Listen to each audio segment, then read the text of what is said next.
Our next report continues to focus on detainees, this time political prisoners, some of whom have been kept in prisons and detention centres for decades without ever having been convicted.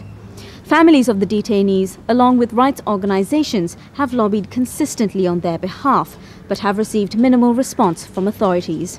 Our next story takes you to one of the most recent of these protests.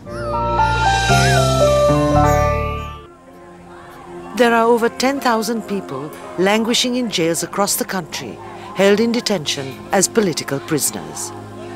Their families and activists have long been calling for their release, some for as long as 20 years, some as recently as 2 or 3 years.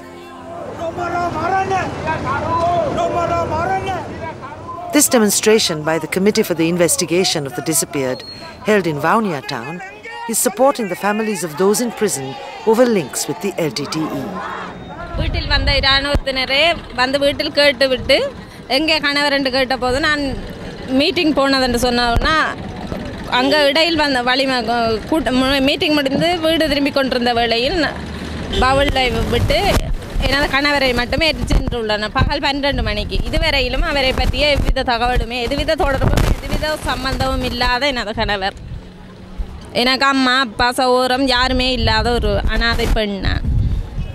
கணவரை தவிர வேறு யாருமே இல்லை.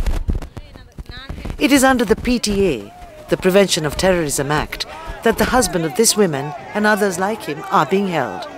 First enacted in 1979, revoked in 2002, and subsequently reactivated in 2006, the PTA gives law enforcement agencies sweeping powers to arrest, detain and interrogate terrorist suspects. It has been used to take thousands into custody. The Committee for the Investigation of the Disappeared has attempted to follow up on several cases, including those where there is little information about the arrested.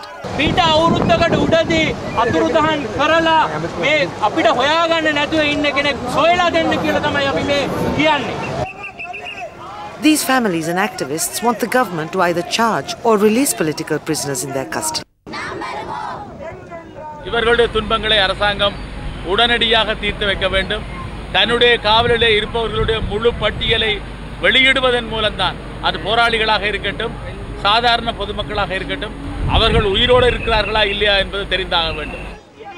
The repeal of the PTA has also been called for by human rights activists. They feel that due to the military victory over the LTTE, there is no more justification for the existence of such a law.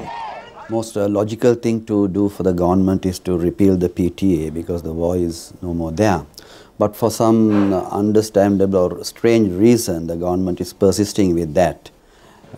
It is a threat to people's individuals' freedom, both in the north, east and also in the south, because so many rights of the people have been eroded, especially freedom of expression, freedom of even religious practice, all that is being questioned now. I think the government should have a will to ameliorate the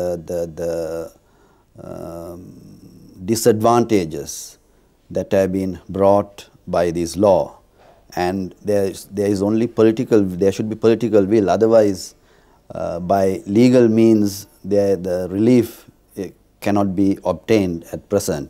So the civil society will have to have a dialogue with the government, and the government should realize that now that the war is over, this piece of legislation is redundant and it gives so much suspicion in the eyes of the people about the future course the government is taking, because without a war, this legislation need not be there. It brings untold misery to people.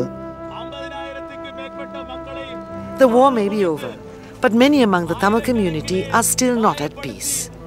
These families too want to put the violent past behind them and get on with their lives. But first, they want to know the fate of their loved ones and when they will be released. We're going in for a quick break, but when we come back, we'll feature the long-awaited victory parade as well as some of the benefits of the re-established link between the north and the south of the country. Stay with us.